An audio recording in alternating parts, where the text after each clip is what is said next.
అందరికీ హాయ్ అండి. ఉదయాన్నే ఎటువంటి హడావిడి లేకుండా ఇడ్లీ బ్యాటర్, దోశ బ్యాటర్ లేకపోయినా ఇడ్లీలు అయితే ఇన్స్టెంట్ గా చేసేసుకోవచ్చు. ఇడ్లీలు కూడా చాలా సాఫ్ట్ గా వస్తాయి. ఈ ఇడ్లీలకి కాంబినేషన్ గా ఇన్స్టెంట్ గా చేసుకునే టమాటో చట్నీ చాలా ఈజీ ప్రాసెస్ లో చేసి చూపిస్తాను. పప్పు నానబెట్టకుండా, మిక్సీతో పని లేకుండా సింపుల్ అండ్ ఈజీ మెథడ్ లో ఇన్స్టెంట్ గా ఇడ్లీని అయితే చేసి పెట్టేయచ్చు. ముందుగా ఇడ్లీ రెసిపీ కోసం 3/4 కప్పు సూజీ రవ్వను వేసుకోండి. ఇంకా మంచి టేస్ట్ కోసం దీని ప్లేస్ లో ఇడ్లీ రవ్వను కూడా యాడ్ చేసుకోవచ్చు. 3/4 కప్పు రవ్వకి కప్పు బియ్యపిండిని అయితే వేసుకోండి. ఇడ్లీలు కొంచెం రవ్వగా ఉండాలి అనుకుంటే కప్పు రవ్వకి కప్పు బియ్యపిండిని అయితే వేసుకోవచ్చు. అంతా ఒకసారి కలుపుకున్నాక ఇందులో మజ్జిగనైతే వేసుకోవాలి. నేను తీసుకున్న మజ్జిగ వచ్చేసి నెయ్యి కాచడానికి మీగడ మిక్సీ పట్టినప్పుడు బుల్లెట్ మజ్జిగ వెన్న సపరేట్ అయిపోతాయి కదా, పుల్లగా ఉన్న మజ్జిగని తాగలేము కాబట్టి అవి వేస్ట్ చేయకుండా ఇలా ఇడ్లీలు అయితే చేసుకుంటున్నాను. నేను ఇక్కడ 2 కప్పుల వరకు మజ్జిగనైతే తీసుకున్నాను. అలానే 1/2 కప్పు వాటర్ కూడా పట్టాయి. మజ్జిగ ప్లేస్ లో పెరుగునైనా వేసుకోవచ్చు. పెరుగు అయితే 1 కప్పు వరకు పడుతుంది. మజ్జిగ వాటర్ ని ఒకేసారి వేయకుండా కొద్ది కొద్దిగా వేసుకొని బ్యాటర్ కన్సిస్టెన్సీ అయితే థిక్గా ఉండలు లేకుండా కలుపుకోవాలి. ఇడ్లీ బ్యాటర్ థిక్గానే ఉండాలి కదా, మరి అంత లూజ్ గా అయితే ఉండకూడదండి. నాకైతే కొంచెం పిండి అయితే జార్ అయ్యింది. ఒకవేళ పిండి లూజ్ అయితే 1 స్పూన్ రవ్వను కానీ 1 స్పూన్ బియ్య పిండిని కానీ వేసుకుంటే పిండి అనేది పర్ఫెక్ట్ కన్సిస్టెన్సీ లేకైతే వచ్చేస్తుంది. ఇలా కలుపుకున్న బ్యాటర్ ని పైన మూత పెట్టి 30 నిమిషాల పాటు పక్కన పెట్టేసేయండి. ఈ లోపు చట్నీ చేసుకోవడానికి కొద్దిగా ఆయిల్ హీట్ చేసుకొని 1/4 కప్పు పల్లీలను, 2 స్పూన్ల వరకు పుట్నాలని, అలానే పొట్టు తీసిన వెల్లుల్లిని 4 వేసుకోండి.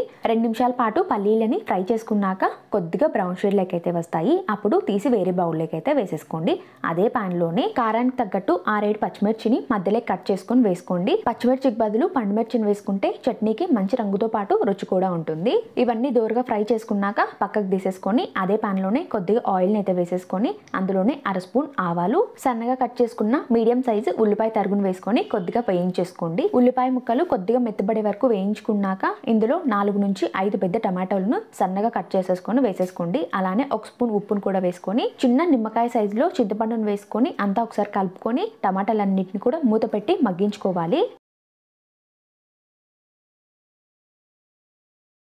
టమాటా ముక్కలు చక్కగా వేయించుకున్నాక గుప్పెడంత కొత్తిమీరను కూడా వేసేసుకొని అంతా ఒకసారి కలిపేసుకొని వేయించేసుకోండి.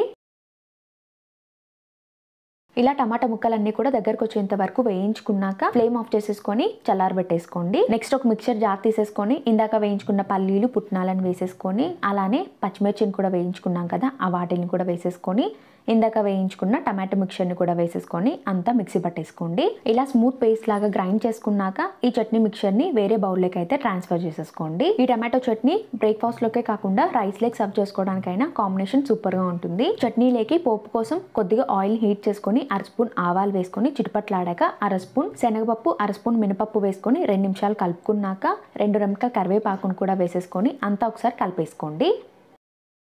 పోపునంతా చక్కగా వేయించుకున్నాక ఇందాక గ్రైండ్ చేసుకున్న చట్నీ మిక్చర్లో అయితే వేసేసుకొని అంతా ఒకసారి కలిపేసుకోండి. అంతే, ఈజీ ప్రాసెస్లో ఇన్స్టెంట్ టమాటో చట్నీ అయితే రెడీ అయిపోయింది. ఇంకా ఇది పక్కన పెట్టేసుకున్నాక ఇంకా ఇందాక పక్కన పెట్టుకున్న ఇడ్లీ బ్యాటర్ని అంతా కలిసేలా ఒకసారి కలిపేసుకోండి.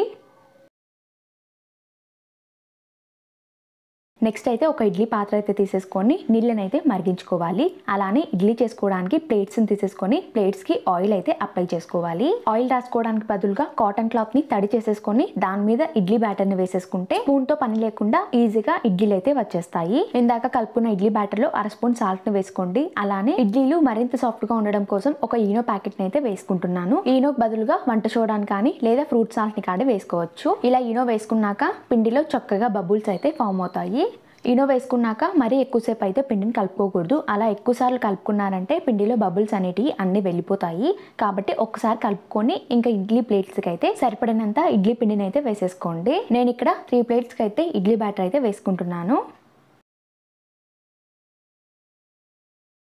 ఒక్కొక్క ప్లేట్ని తీసేసుకొని నెమ్మదిగా ఇందాక ఇడ్లీ పాత్రలో నీళ్లు మరిగించాం కదా, నీళ్లు మరుగుతూ ఉన్నప్పుడు ఈ ప్లేట్స్ని కూడా నెమ్మదిగా అందులో పెట్టేసేసుకోండి. ఇంకా మూత పెట్టి 10 నుంచి 15 నిమిషాల పాటు ఇడ్లీలను అయితే ఉడికించుకోవాలి. ఇడ్లీలు చక్కగా ఉడికాయా లేదా అని తెలుసుకోవడం కోసం టూత్ పిక్ని కానీ లేదా నైఫ్ని కానీ తీసుకొని గుచ్చి చూస్తే వేలికి పిండి ఏమి అంటకుండా ఉంటే ఇడ్లీలు చక్కగా ఉడికిపోయినట్టే. ఇడ్లీ ప్లేట్లన్నీ తీసుకున్నాక పైన కొద్దిగా నీళ్లు చల్లుకుంటే పిండి ఏమి ప్లేట్స్కి అంటకుండా చక్కగా డిమోల్డ్ అయితే అవుతాయి. ఇంకో విషయం అండి, బియ్యాన్ని అలానే పప్పుని నానబెట్టుకుని పెట్టుకొని ఇడ్లీలు దోశలు వేసుకుంటూ ఉంటాం కదా, అప్పుడు వేసుకున్న ఇడ్లీలు దోశలు చాలా వైట్గా ఉంటాయి.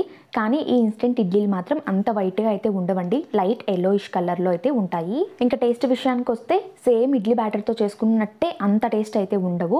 కానీ మనం ఇన్స్టెంట్గా బ్రేక్ఫాస్ట్ తినడానికి అలా బాగానే ఉంటాయి. అలా అని టేస్ట్ అస్సలు బాగుండవని నేను చెప్పట్లేదు. నార్మల్గా ఇడ్లీ బ్యాటర్తో చేసుకున్న ఇడ్లీలతో పోలిస్తే ఈ ఇన్స్టెంట్ ఇడ్లీ కొంచెం టేస్ట్ అయితే తగ్గుతుంది అని చెప్తున్నాను. అలానే ఇడ్లీలు కూడా గట్టిగా అయితే ఏమి ఉండవండి, సాఫ్ట్గానే ఉంటాయి.